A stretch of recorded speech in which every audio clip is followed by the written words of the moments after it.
Donc bonjour, nous avons donc une invitée pour notre émission web télé culture, Lydie Rennes. Vous êtes Lydia Rennes, vous êtes auteure triéloise. Merci d'être avec nous. Oui, merci à vous. Vous avez écrit un livre, Parler pour ne pas mourir, qui traite l'inceste, un sujet hyper difficile, un tabou de notre société. Qu'est-ce que ça vous a amené à aborder ces sujets tabous par définition? Ce qui m'a amené à aborder ce sujet, c'est qu'il y a quelques années, j'avais l'âge de 14 ans et mon père m'a agressé sexuellement, moi et mes deux petites sœurs. Mais à cette époque-là, je pensais que j'étais la seule à être victime de ce crime. Parce que moi j'appelle ça un crime du silence, parce que ça se passe dans le silence, dans les menaces. Ma mère, en ce temps-là, elle travaillait la nuit, elle n'était pas là.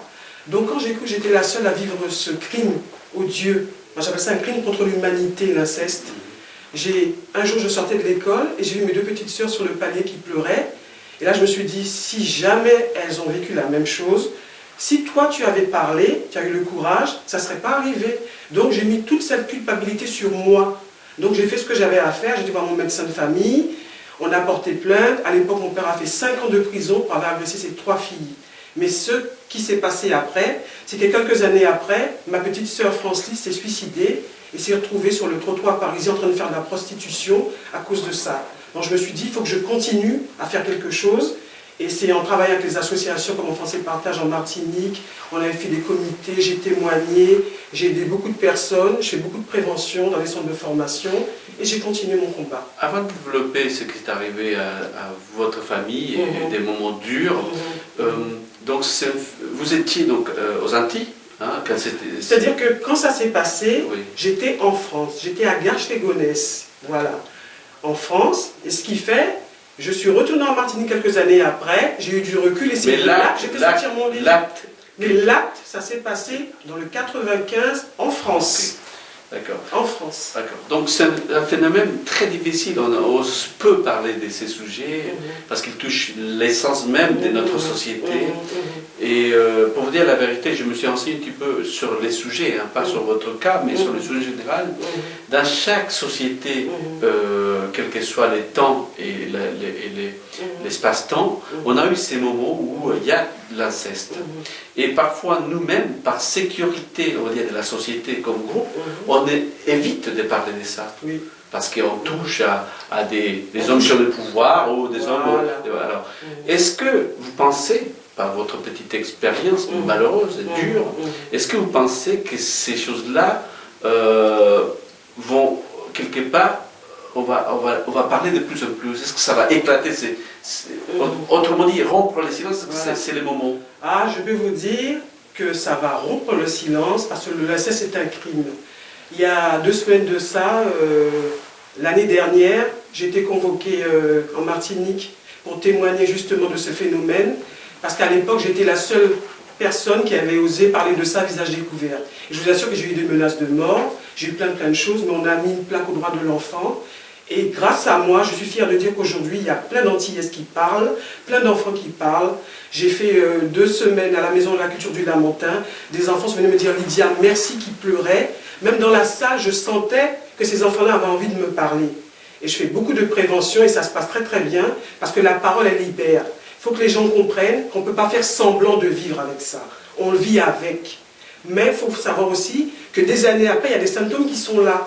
Donc on ne peut pas se voiler la face, ça existe dans toutes les sociétés. Aux Antilles, chez nous, il y a un proverbe en créole qui dit « En paca nourri, chouval pour officier monté », ça veut dire que je t'ai donné à manger, je t'ai donné à boire, j'ai tous les droits sur toi. Et bien, tout ça, c'est en train de se casser aujourd'hui, parce qu'avec toute la prévention qu'on est en train de faire, les gens parlent, et de plus en plus. En tout cas, c'est un sujet très difficile, et sans aller dans les détails, est-ce que vous pensez que c'était une pratique, j'allais dire, personnelle de votre père, pour parler comme c'était passé, ou est-ce que c'est quelque chose qui arrive par des vagues des sociétés, autrement dit, il y a des portants, est-ce que c'est, autrement dit, est-ce que c'est un fait familial d'une famille donnée, ou est-ce que c'est répandue dans les quartiers ou dans les... Non, c'est pas une famille donnée. Même, je me rappelle quand j'allais participer à des procès avec offensés par 5 ans il a pris votre... Oui, 5 ans de prison. Et ben, je peux vous dire qu'il y a des gens, monsieur 2 et madame 2, on sentait que les dossiers, on avait du mal à avancer parce qu'on sentait qu'on touchait à des gens qui étaient très très importants. Donc ça veut dire que ça existe dans toutes les souches de la société. Toutes couches de la voilà. société. Et on sent que quand on va arriver à des gens qui sont très importants, comme on dit, on nous met un petit peu des bâtons dans les roues pour nous empêcher d'avancer. Ça veut dire que l'inceste, c'est pas seulement dans les campagnes, c'est partout et c'est mondial. Et c'est marqué sur le visage d'aucune personne qui vit ça. Les gens qui me connaissent, qui vont me voir, ils vont dire, mais c'est pas possible. Il y a toujours le sourire. Elle ne peut pas avoir vécu ça. Eh bien oui. Le sourire, ça cache beaucoup de souffrance aussi, des fois. D'accord. Alors, on sait bien que cet événement a touché votre vie, votre être. Est-ce que ça vous a servi aussi une sorte des antidotes, une sorte des voilà. médecines? Vous avez dit quelque chose de très important. Ça vous a libéré, ça vous a guéri? L'inceste, comme vous avez dit, a libéré la parole. Ce livre vous a libéré. Ce livre a libéré la parole, parce que j'ai compris que je n'étais pas coupable de quoi que ce soit. C'est pourquoi j'ai avancé. On va dire que ce livre, ça a été ma thérapie, et je continue à aider les autres, parce que je sais qu'encore que jusqu'à la journée d'aujourd'hui, il y a des garçons, il y a des filles, il y a des femmes qui vivent ce fléau, qui ont vécu ce fléau. Il faut qu'elles sachent qu'il faut qu'elles parlent, parce que des années après, les symptômes, ils sont encore là. Des années après, les symptômes sont encore là. J'ai fait un AVC il y a quelques années. Ma grande sœur qui a vécu ça, qui a été victime seulement d'attouchement, a fait un AVC aussi. Donc il y a des symptômes qui sont bien spécifiques à ce phénomène qui s'appelle l'inceste. C'est sûr. Voilà. Alors, donc, vous êtes une personne qui est quand même forte au sens caractériel, dans le sens. Ça vous a rendu forte. Oui. Et écrire un livre quand même sur ce sujet est un signe de votre... quelque part, votre solidité, intellectuellement parlant aussi, écrire un livre. Alors, comment est-ce que ces livres est accueilli auprès de votre famille? Ça, c'est la question des conclusions. Auprès de ma famille, je vais vous expliquer. Ça doit être quand même une explosion. Voilà, en effet, c'était vraiment une explosion. On n'avait jamais vu ça. Je me rappelle, à l'époque, il y avait une émission questions-réponses. Le Standard, il avait sauté ce jour-là. C'est pour vous dire. Ma grande sœur, elle a été seulement touchée par mon père. C'est-à-dire elle a eu des attouchements. Quand je l'ai vue il y a quelques années, elle a vieilli. Elle a vieilli d'un seul coup. Elle est en train de revivre les mêmes problèmes que ma propre mère. Mon petit frère, qui a vécu le problème, mais qui ne pouvait rien faire parce que les filles les plus âgées, c'était des filles, ce n'étaient pas des garçons. Ils se battaient avec mon père. Il est renfermé dans sa coquille.